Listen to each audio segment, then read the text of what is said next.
Well, hello everyone.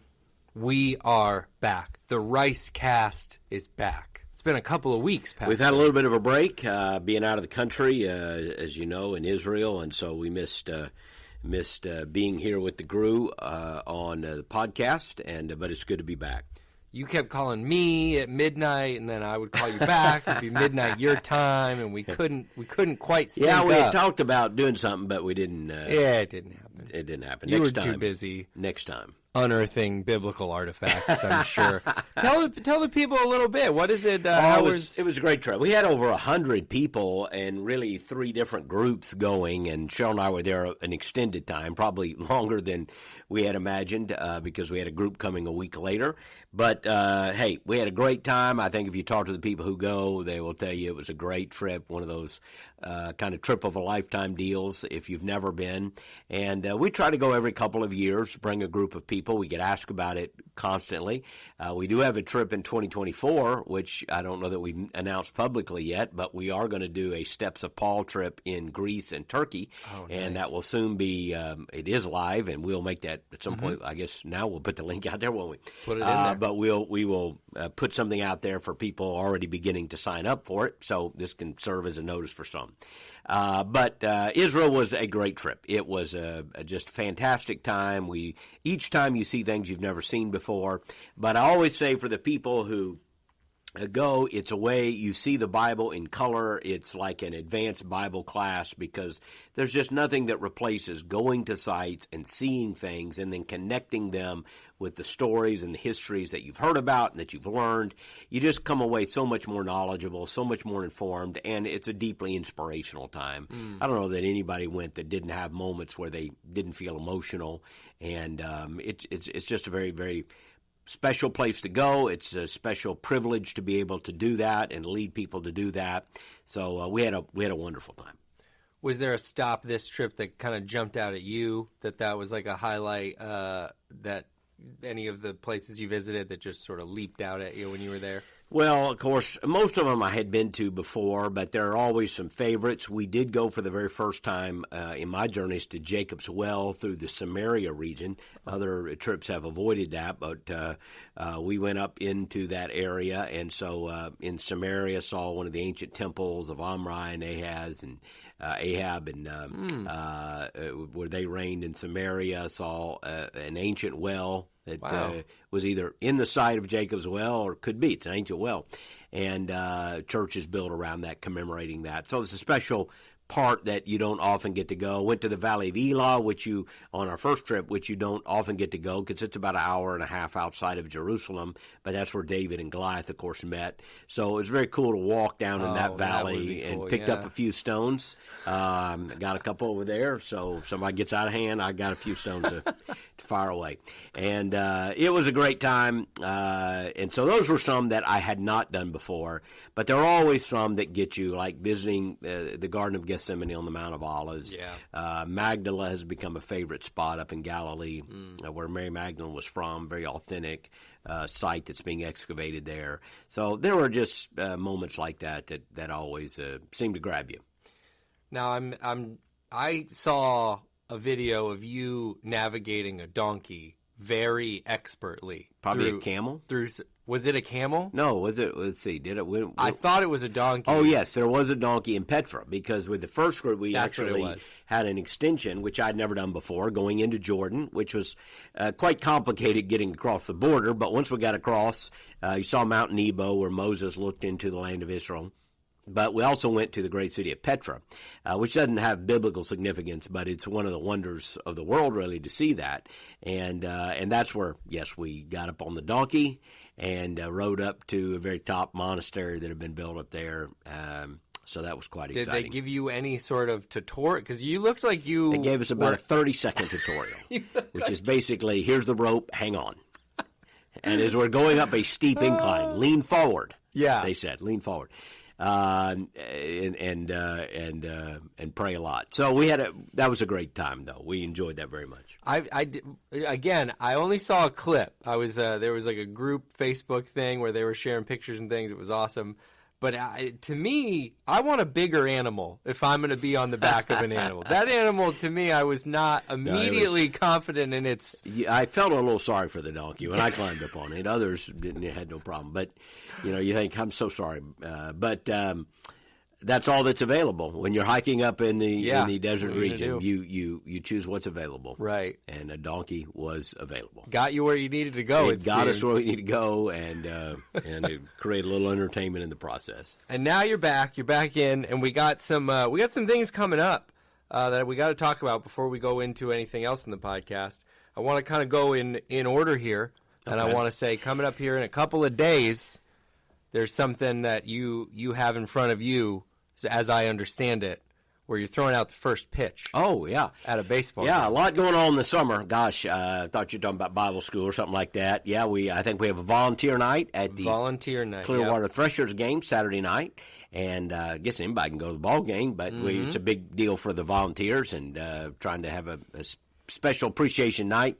And they've asked me to throw out the first pitch, which has been a few years since I've done that. So I've got between now and then to dust off the old arm, as it were. Now, of course, the CCHS Warriors just won state champions yet again. Right when we left, the baseball won, and then as we were gone, the softball team won.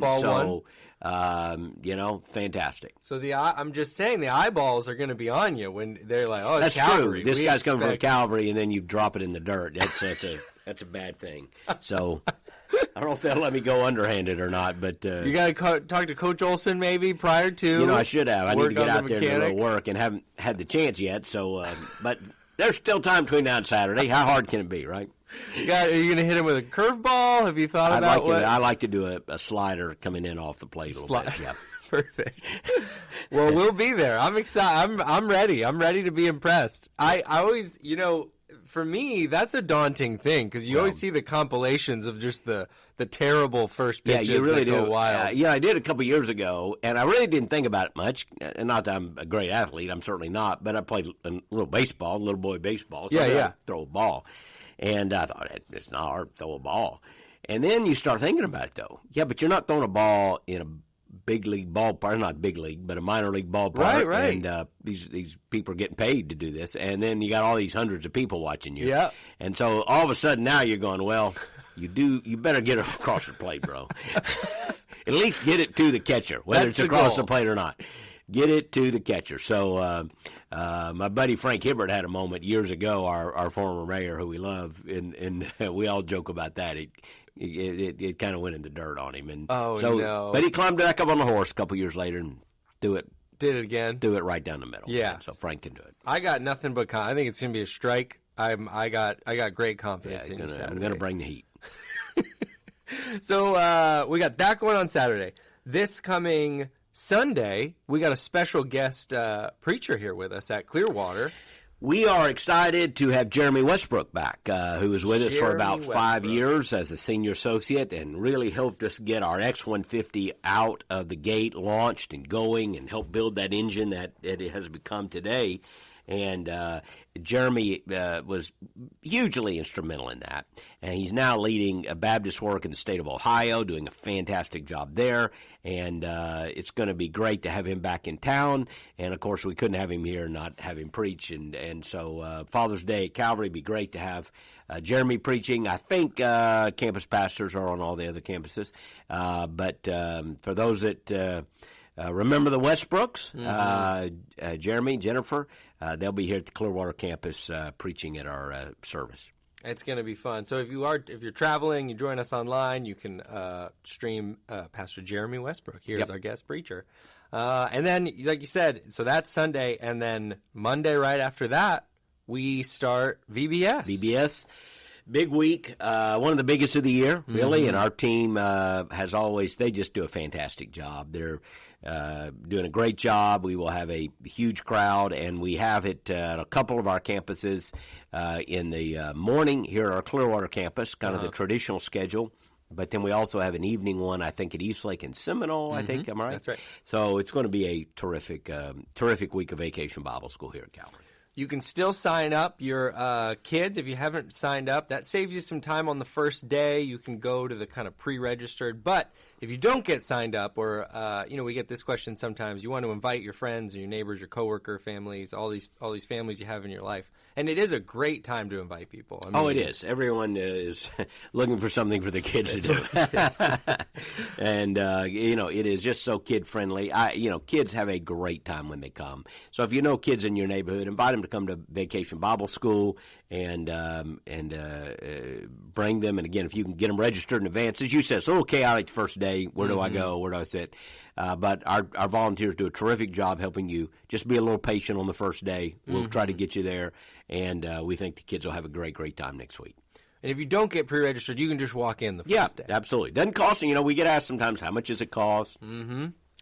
Calvary takes care of all this. It doesn't cost our parents anything. Yeah. Kids give an offering to missions during the week, but that's strictly a free will offering. And, it's one of those things we love to do as a ministry, and it takes thousands of volunteer hours, literally thousands, probably tens of thousands of volunteer hours, and as well as our staff team working.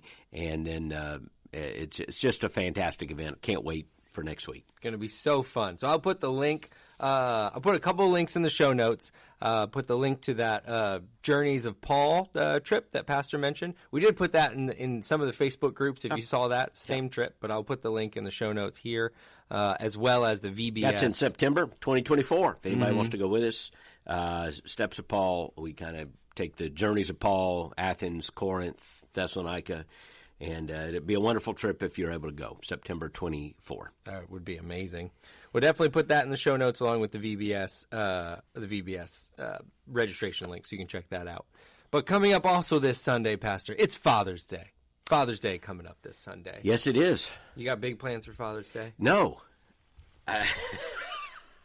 Full stop. Listen, I'm just glad to be home. It's like I just want to be home. I just want to be home. My big plan is to wake up in my own bed, go to my own home church, and here at Calvary, and I don't know. We'll probably get some barbecue or something for the day. There you go. That's my dad will be out of town. Cheryl's down, so it's just us. But it'll be a great time. Nice. Do you have anything to share? Like we said, Pastor Jeremy will be teaching this Sunday, so I wondered if here on the podcast you might share a bit about the role of father, the importance of a father in the home. It's obviously an important role. No one, I think, is arguing that. But, just any thoughts on...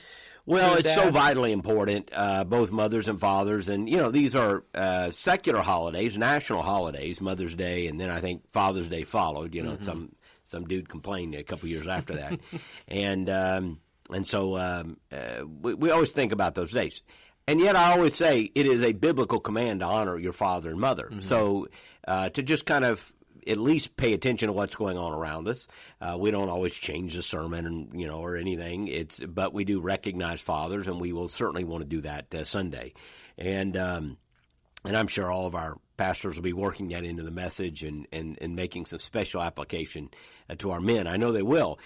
We always joke, you come to Mother's Day and it's like, you guys are, you ladies are wonderful. It's fantastic. You give them a message about how great mothers are. And you come to Father's Day and usually the pastor just beats the heck out of the men. Like, you guys need to get up and get going. And I always feel like fathers get shafted a little bit. Yeah. But the role of fathers is hugely critical. I mean, when you look at any study of a person's psychological health, their sociological health, behavior in terms of societal relationships, one of the factors that always comes out right at the top is the presence of a father as being a huge contributor to emotional and spiritual health. There are so many studies, it's hard to know where to begin. And that is not in any way to diminish the importance of moms. Right.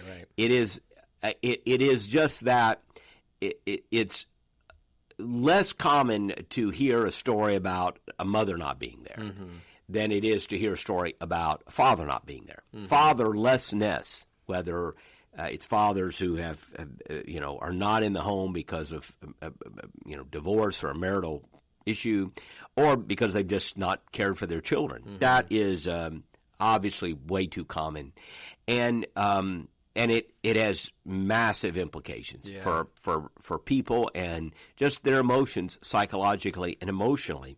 So our fathers are important. They're critically important. And we just see that over and over again, the spiritual, emotional health. It is the influence of a father, which, again, should not discourage single moms who are doing a fantastic job. It's just that we need to understand, and we need to challenge men in the church to live out their role as godly men, which means caring for their children, being involved in their children's life, providing for their children, and prioritizing the life of their family and their children. It's very, very important. Yeah, it's so good.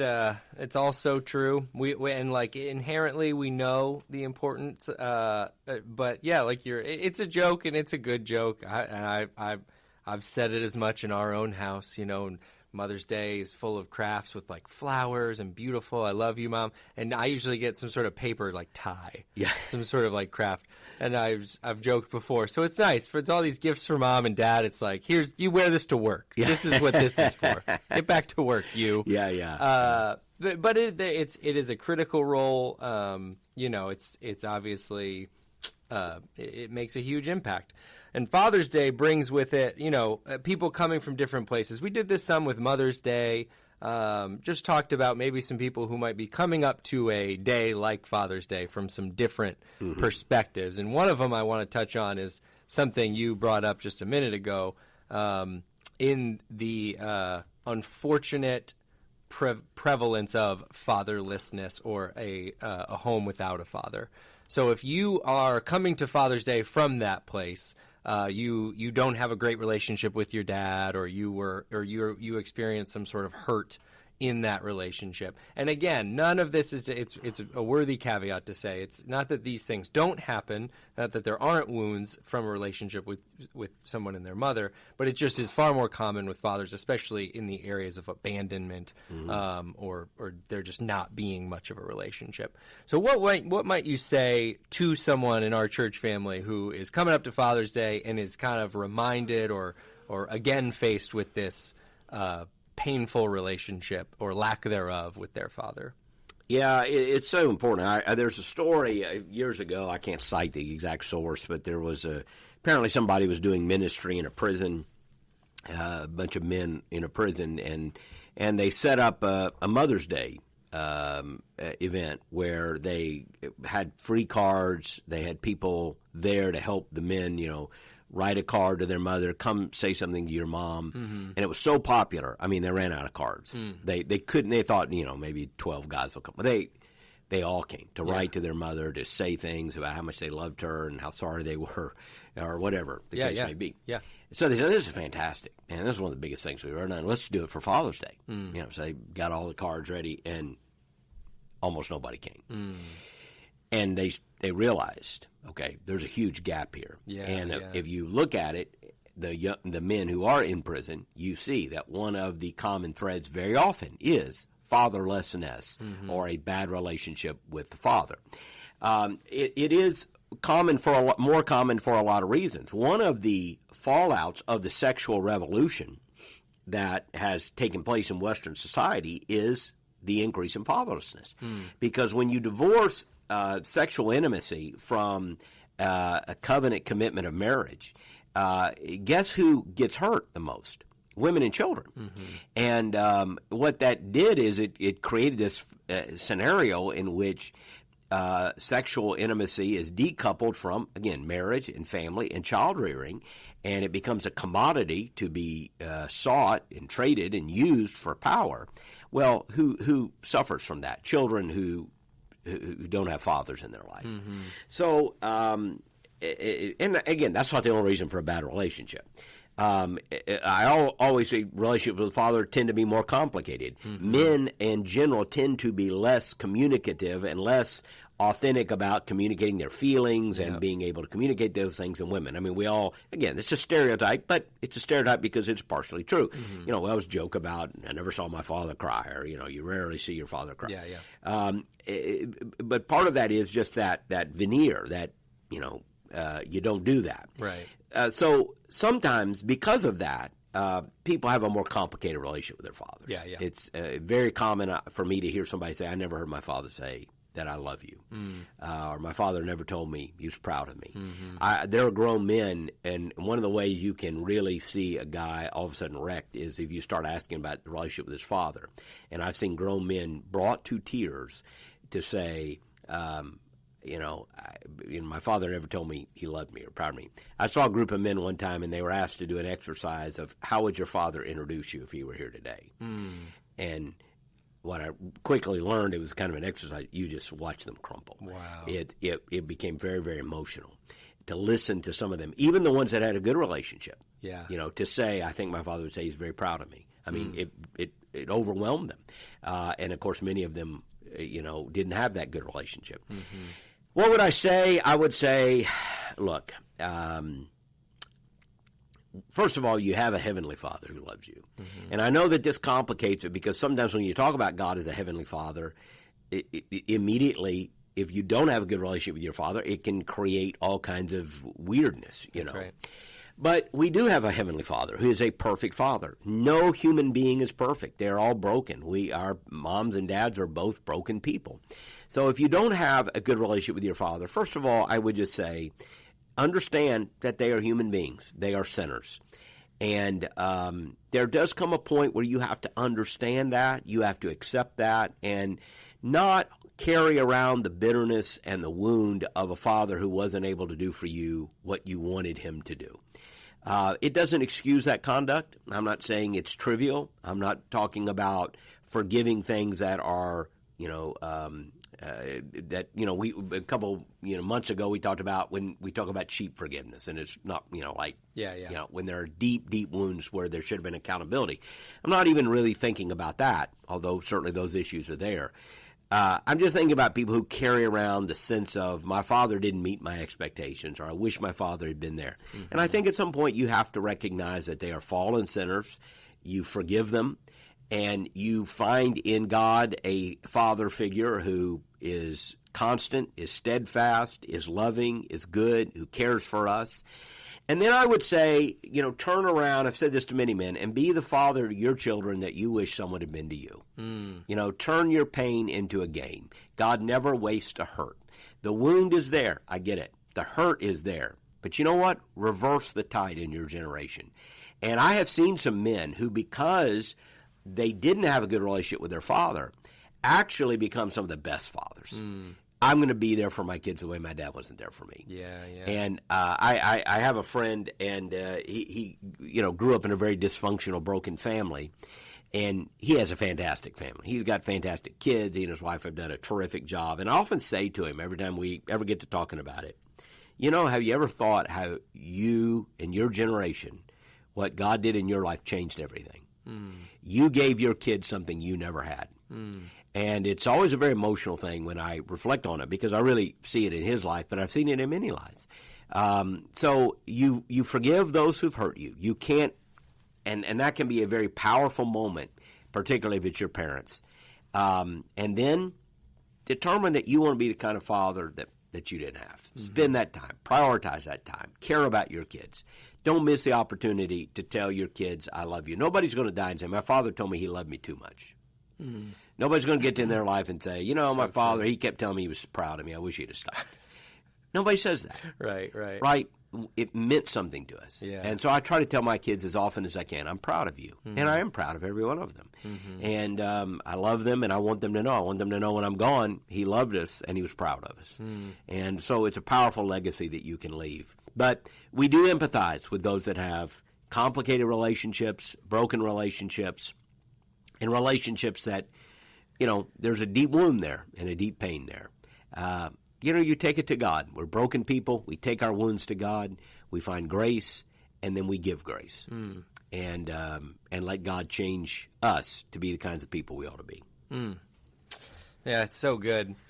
Another group I thought about when just was thinking about this conversation and Father's Day coming up is, and it's something at Calvary here we talk about probably more than most places, but I was thinking about those people who step into father roles or who step into father figure roles from from maybe let's just call like non-traditional places. I'm thinking of a grandparent who's stepping in to raise a child. I'm thinking of a foster parenting situation. I'm thinking of a stepdad situation where you are put into a father figure role from another place. Yeah. I wonder how you might encourage them on this Father's Day because I think it can certainly be a thankless position to come from. There's the whole there's a biological component to this that's not there. This isn't my offspring or however you'd phrase that. But I just wonder if you might share a word, the importance of that, or what, just a word for the person coming from that place. Well, I think some of the great heroes are people who step into those voids and those vacuums to be a father figure. And I think when you talk about fatherlessness, we have so many men in our church, by the way, who are working very, very hard at that. I think of the Man Up and Go crowd and the work that they do to really just encourage men to fill in the gaps there, the orphan care work, the foster care ministry that takes place at our church. All those are just huge, and I don't know what I can say other than cheer them on. I mean, when you think about men who step into those roles, we've had men go to the public schools and read to children. To see the presence of a strong, godly, caring, compassionate man, you just can't. You just can't put a value on that. You can't put a price tag on that. So it's not always easy. There is something missing. Maybe when you think of the biological relationship, and if a guy's stepping in and he thinks, well, I just would say, weirdness is the weirdness. There's a weird factor to some of those dynamics, right? Yeah, right. And you just acknowledge that. But then you step into it and say, look, fathering is about giving, not getting. It's not about what somebody, now, and of course the greatest scenario in the world is that when you give your love, your provision, your care for somebody, what you get is a love in return that cannot be quantified. Right. I actually thinking it was you'll like this. I was on the plane listening to things over 14 hours, and I heard an interview.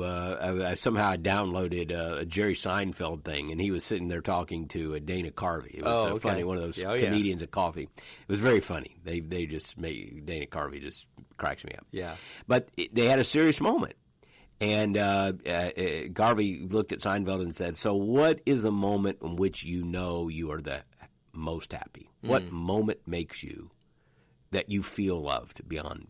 And it became a moment, and one of them responded, "The moment somebody called me dad." And then Carvey said, he was looking at Seinfeld, he said, "There's 1 billion people on the planet who know you, but there's only 3 people that call you dad."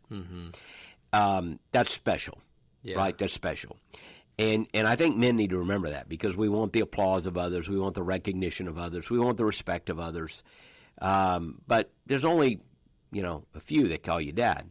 And when you ask about men stepping into those roles, I think you're stepping into a role where, okay, maybe that wasn't automatically the case. This child doesn't know you as a dad.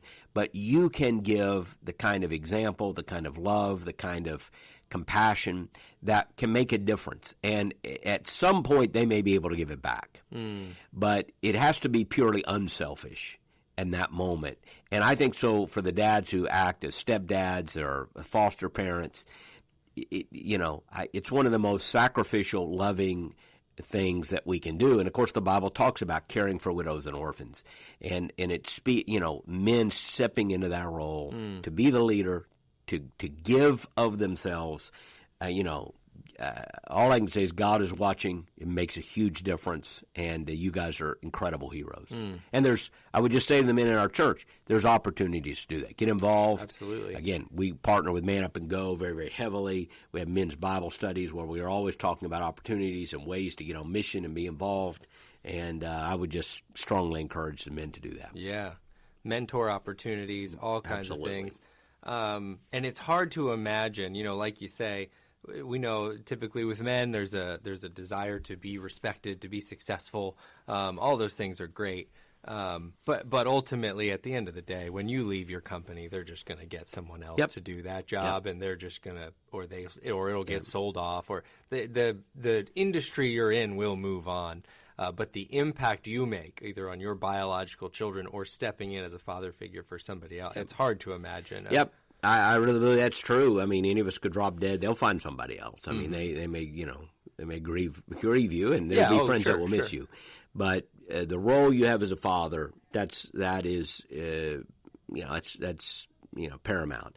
And the sad thing is, though, that as obvious as that is, what you see in reality is men who then are sacrificing time with their wives and children and their family in order to be successful in the world. Absolutely. I'm all for hard work. I admire, there's a little bit of me that admires workaholics. I like guys that are willing to sacrifice and do extraordinary things. But I think, when you as you get older and you look at life, you realize, and I've said this many times, people have heard me know I say this, funerals are very similar. I've done a bunch of them. And at the end, you talk about the same things. You talk about the same things. I may talk about what you accomplished for a minute or so. I mean, if it's a big deal, like you walked on the moon, or you invented some big thing, or we'll say, hey, he was a successful insurance salesman. He was a fantastic teacher for many years. We'll say something about their career. It might be 3 or 4 minutes. If you did a whole lot, I might have 4 minutes worth. Right. But let me tell you who's going to be there. Your family and your friends are going to be there. And at the end, it's the same thing for everybody. It's your family, your friends, and your faith. It's relationships. And the sad, sad thing is how many men have sacrificed those things because they long for the respect and applause of others. And what they did is they disregarded the things that matter the most. So I would say to the men, whether you're a foster dad, stepdad, or a biological dad, whatever it is, whether maybe you've gone through a marital, divorce, and you don't have, custody of your children. There's all kinds of messy situations like that. I would just say to men to make a commitment to be present, to be involved, to love your children, to prioritize your children, and to prioritize time. There's just no better way to spell love than T-I-M-E, time. And you just got to be there with your kids. You've got to make time. And whether that's prioritizing family trips or family outings or family nights together, just time. Time. I once heard a father say, kids are like clams. They open up once in a while. And the trick is to be there when they open up, and so you can't do that if you're not there. Yeah, you can't not do there. You had to be there. You just had to be there. There's a song. Of course, it's a great Kenny Rogers song, as you know. It had to be. But I think Tim McGraw recorded it. It's a country song. I don't know if it was ever hit, but I thought it was a great song. And the title of the song is "You Had to Be There," and it's a sad song about a guy in prison. His dad comes to see him. And because he messed up and couldn't believe his son did that, and the son said, "You had to be there. It's too late. You weren't there. So you have to be there." That's all I can say. You don't have to always have the right wisdom. You don't have to have the answer. Right. You don't have to buy everything. In fact, you shouldn't. You don't have to be the smartest guy in the world, strongest guy in the world, the fastest guy in the world, the richest guy in the world. But you do have to be there. And if you're there, you make a difference. Yeah. It's so good, and it's so true. I'm right on the cusp right now of, my kid's 7, and I'm just starting to experience I don't know everything, because I used to know it all. His questions, I could answer all of them. Your IQ is dropping by the year. It's dropping quickly. It's dropping quick. And even in trivial sports knowledge, it's like who plays for what team and things. I'm falling behind. You're falling. He's already passing me. The IQ will drop for the next decade until it will pretty much crater out in his mind. And then it will slowly, the good news is, it does begin to bounce back. Creep back up a little and bit. And about the time he's 30, you're a genius. Yeah. It's like my dad, he was pretty smart after all. So you just have to hang in there. Got to hang in there. That's the lesson. You got to be there. You got to be there. And I love to watch these dads, at the games. We have a dad, I don't think he goes to our church, but they're in our school, and his son played for our football team. And everybody who goes to the Calvary games knew him. because he was so loud and so vocal. And I've heard guys that were loud and vocal at games that were not necessarily everyone didn't want them to be so loud and vocal because they were whatever. Right. Not this guy. I never heard this guy say a negative word. And he would be at the game just literally pacing up and down. And people who go to the Calvary games know what I'm talking about. Cheering on his son. I never heard him say a negative word.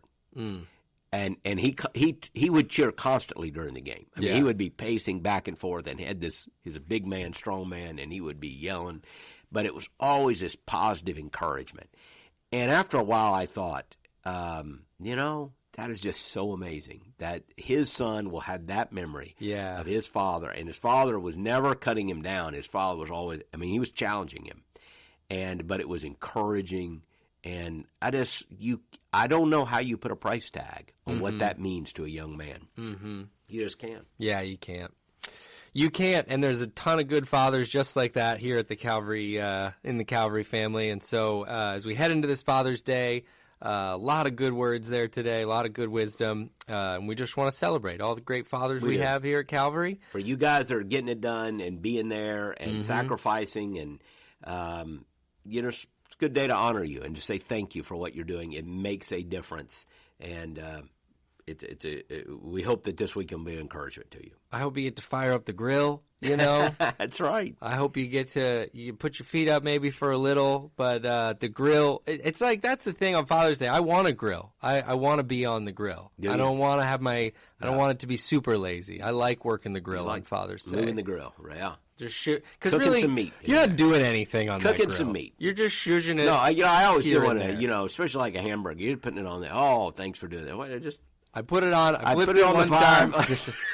It wasn't like this was a cooking show, and I added rosemary and basil. I just flipped a hamburger. That's all I do. But it tastes pretty darn good. And it's admittedly wildly off balance because what Rach has done is marinated it, seasoned it, got it all right. Yeah, she perfect. gave it to me flat. I threw it on. I flipped it. Anthony, what a cook. Unbelievable.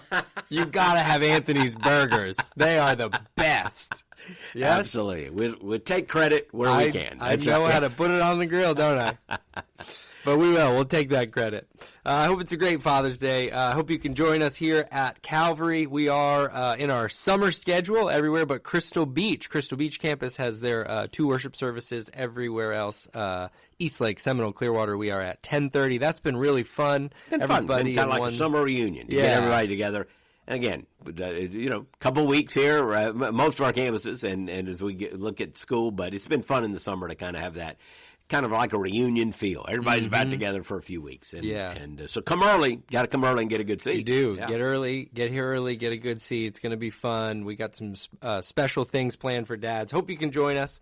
And like I said, we've got links in the show notes from stuff we talked about today. So check those out, and we'll be back here with another episode very soon.